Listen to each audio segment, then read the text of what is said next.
Բարև, ես Թամարան եմ։ Իմ ընկերուհիների Նատալիայի և Եվայի հետ կփորձենք օգնել քեզ հասկանալ դերբայական դարձված թեման։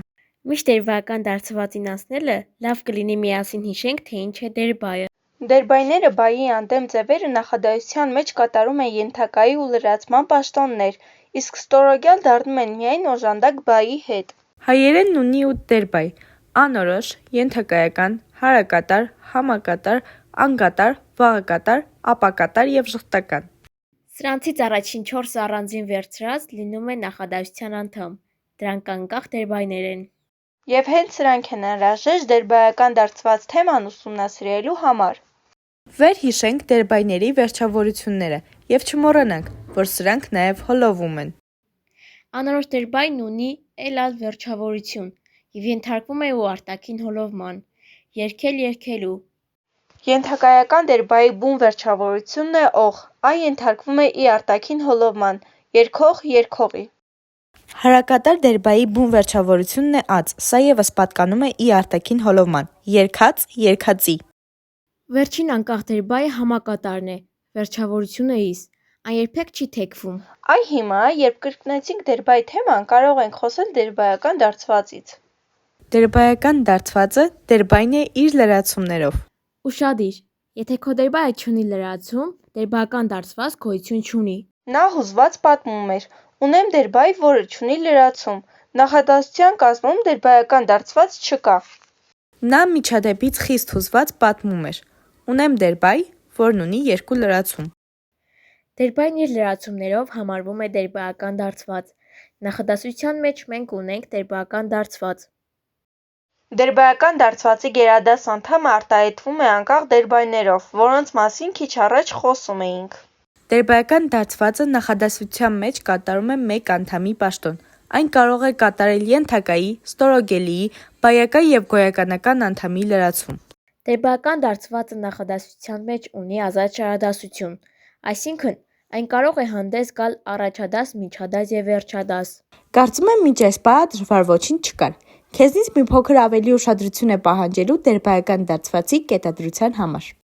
Ուրախացնեմ ձեզ, ոչ բոլոր դերբայական դարձվածներն են կետադրություն պահանջում, այսինքն դերբայական դարձվածները լինում են տրոհվող և չտրոհվող։ Սովորաբար չտրոհվող են համակատար դերբայով դարձվածը, նախադաս որոշիչ դերբայական դարձվածը, ստորոգելիի ենթակա, հատկացուցիչ, ուղիղ խնդիր, անուղղակի խնդիր դերբայական դարձվածները։ Չմոռանաս բացառության մասին, բացի կապով անուղղակի խնդիրը տրոհվում է։ Չեն տրոհվում նաև մի շարք պարագա դարձվածներ, լրացյալին կապով կամ կապական բառով միացած դերբայական դարձվածները։ Ավելացնեմ նաև օժանդակ բային կամ էլ շաղկապին նախորդող դարձվածները։ Գիտեմ, որ դժվար է թվում, բայց բնավ այդպես չէ, պարզապես վարժվել է պետք։ Դե ինչ, անցնենք տրոհվող դերբայական դարձվածներին։ Բութով միշտ տրոհիր հետադաս որոշիչ դերբայական դարձվածը։ Հասկացա՞ր։ Հետադաս որոշիչ դերբայական դարձվածը տրոհվում է, նախադասը ոչ։ Տրոհվում են անորոշ դերբայի գործիական հոլովով հարակատար դերբայով ձևավորված պարագա դերբայական դարձվածները։ Անորոշ դերբայի սեռական դրական հոլովով նպատակի պարագա դերբայական դարձվածը։ Հիմա ուշադիր։ Եթե նպատակի պարագա դերբայական դարձվածը կապով է ձևավորված, ապա ուշադիր եղիր նախորդ բառին։ Ստորոգյալ է, չի կետադրվում, ստորոգյալ չէ, ապա տրոհվում է։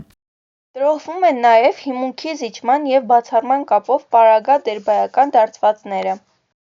Ինչպես նաև բացահայտիչ դերբայական դարձվածը։ Մի լարվեք, բարդ ոչինչ չկա, պարզապես մի փոքր ուշադրություն է հարկավոր։ Հիշեք, դերբայական դարձվածը սովորաբար կետադրվում է այսպես. առաջադաս և վերջադաս դիրքում բութով, միջադաս դիրքում ստորակետերով։ Եվս մի շատ կարևոր բան. դերբայական դարձվածի հետ չպետք է շփոթել հարադիր բայերով և դարձվածքներով արտահայտված միայնակ դերբայները, նաև դերբայներով արտահայտված բազմակի անդամները։